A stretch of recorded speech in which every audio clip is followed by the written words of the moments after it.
लोणावळा आणि परिसरामध्ये मुसळधार पाऊस पडल्यामुळं मिसिंग लिंक मध्ये दरड कोसळलेली आहे. या ठिकाणी तातडीनं दुरुस्तीचं काम सुरू आहे. कुठल्याही प्रकारे नागरिकांची गैरसोय होऊ नये यासाठी देखील सरकार प्रशासन पूर्णपणे प्रयत्न करते. संजय राऊत 600 मिलीमीटर पाऊस एका तासामध्ये काही वेळामध्ये झालाय. त्यामुळं दरड कोसळण्याची घटना घडलीय. दरड कोसळणं हे सरकारच्या हातामध्ये नसतं, परंतु ते दुरुस्त करण्याचं काम सरकारकडनं केलं जातंय. मुळामध्ये भ्रष्टाचाराबद्दल संजय राऊतांनी बोलू नये. ज्यांनी पत्राचाळीमध्ये हजारो कोटी रुपये लुटले त्यांनी भारतीय जनता पार्टीला माननीय मुख्यमंत्री देवेंद्रजी फडणवीस यांना शहाणपणाचे धडे देण्याचं कारण नाही. आम्ही मिसिंग लिंक असेल किंवा इतर घटना असतील त्यावर तात्काळ दखल घेऊन कारवाई करतो. नागरिकांची, मुंबईकरांची, पुणेकरांची मदत करण्याचं काम करतोय. तुमच्यासारखं घरामध्ये बसण्याचं काम हे भारतीय जनता पार्टीचे नेते करत नाहीत. त्यामुळे शहाणपणा संजय राऊतांनी भाजपला शिकवू नये. मानखुर्द मध्ये 3 मजली स्ट्रक्चर कोसळून 6 लोकांचा दुर्दैवी मृत्यू झाला. जनाब संजय राऊत, आम्ही तुमच्यासारखं घरामध्ये बसलो नाही.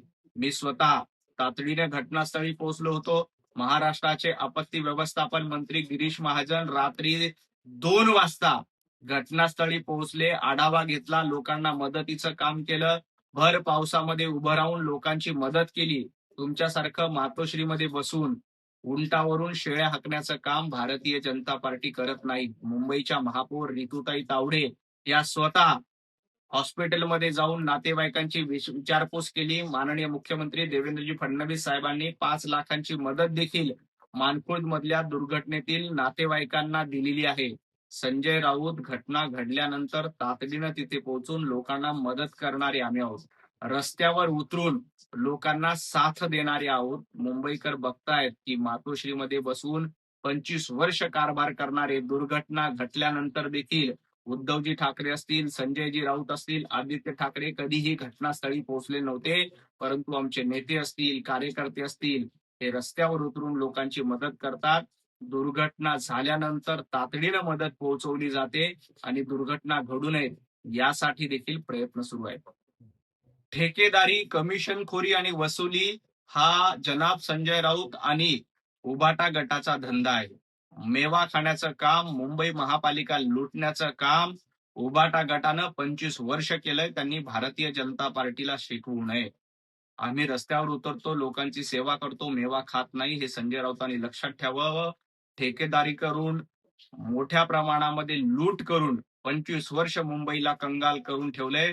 आम्ही 6 महिन्यापासून सत्तेत आलोय. आम्ही चांगलं काम करण्याचा प्रयत्न करतोय. चुका झाल्या तर त्या सुधारून पुन्हा पुढे जातोय आणि मुंबईकरांची सेवा करण्यासाठी आम्ही तत्पर आहोत. संजय राऊत, तुमच्यासारखं, तुमच्या पक्षप्रमुखांसारखं घरात बसून राहणारी भारतीय जनता पार्टी नाही, हे तुम्ही लक्षात घ्या. ज्यांनी प्रभू रामचंद्रांचं अस्तित्व नाकारलं, ज्यांनी रामसेतूचं अस्तित्व नाकारलं, अशा काँग्रेसच्या सोबत तुम्ही जाऊन बसलात. आता तुम्हाला प्रभू रामचंद्र प्रिय नाहीत, छत्रपती शिवाजी महाराज प्रिय नाहीत, तर बाबर, गजनी, अल्लाउद्दीन खिल्जी, गेला बाजार, औरंगजेब आणि अफजल खान यांचा उदो उदो संजय राऊत आणि जनाब उद्धवजी ठाकरे करतायत. त्यामुळं त्यांना राम मंदिरावर बोलण्याचा अधिकार नाही. राम मंदिराच्या प्राणप्रतिष्ठापनेला निमंत्रण देऊन देखील उद्धवजी ठाकरे राम मंदिराच्या प्राणप्रतिष्ठापनेला गेले नाहीत. कारण का? तर काँग्रेस रागावेल म्हणून. आता राम मंदिराच्या घोटाळ्यातला पैसा न पैसा वसूल केलं जाईल. कुणालाही सोडलं जाणार नाही. ज्यांनी राम भक्तांची फसवणूक केली अशाकडनं पै न पै वसूल केली जाईल, हे संजय राऊत आणि उद्धवजी ठाकरे यांनी लक्षात घ्यावं. परंतु ज्यांनी रामद्रोह केला, हिंदुत्वादाशी द्रोह केला, त्यांनी इतरांना शहाणपण शिकवू नये. दुर्योधन कोण आहे आणि दुःशासन कोण आहे हे संजय राऊतांनी सांगू नये. महाभारताच्या इतिहासानुसार ज्यांच्यासोबत संजय असतो तो दुर्योधन, दुःशासन आणि कौरव असतो. संजय राऊत, तुम्ही कौरवाप्रमाणे मुंबई लुटली. कौरवाप्रमाणे लोकांवर, मुंबईकरांवर अत्याचार केला. 2.5 वर्ष महाविकास आघाडीचं सरकार असताना दुःशासनाप्रमाणे तुम्ही महिलांवर अत्याचार केले. त्यामुळे दुर्योधनाचं राज्य तुमचं होतं. आता पांडवांचं राज्य आहे. जे जनतेची सेवा करतात, जे लोकांना तातडीनं मदत करतात, जे इन्फ्रास्ट्रक्चरची कामं उभी करतात आणि लोकांना दिलासा देण्याचा प्रयत्न करतात. तुमच्यासारखं लुटणारी टोळी, खंडणी मागणारी टोळी आता सत्तेमध्ये नाही. उद्धवजी ठाकरे यांनी काल दादरमध्ये रामरक्षा आंदोलन केलं, परंतु पुस्तकामध्ये बघून देखील रामरक्षेचे श्लोक उद्धवजींना म्हणता आले नाहीत. संजय राऊत, तुम्हाला देखील रामरक्षा म्हणता आलेली नाही. त्यामुळं हे रामरक्षा आंदोलन तुमचं पक्षरक्षा आंदोलन आहे.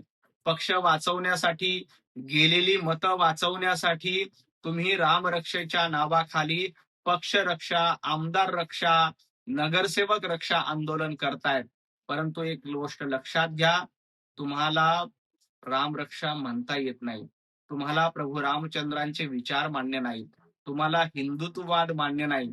त्यामुळे तुम्ही असा कितीही नौटंकीबाजपणा केला तरी महाराष्ट्रातल्या जनतेनं तुमची नौटंकी, तुमचा धूर्तपणा, तुमचा कावेबाजपणा ओळखलेला आहे.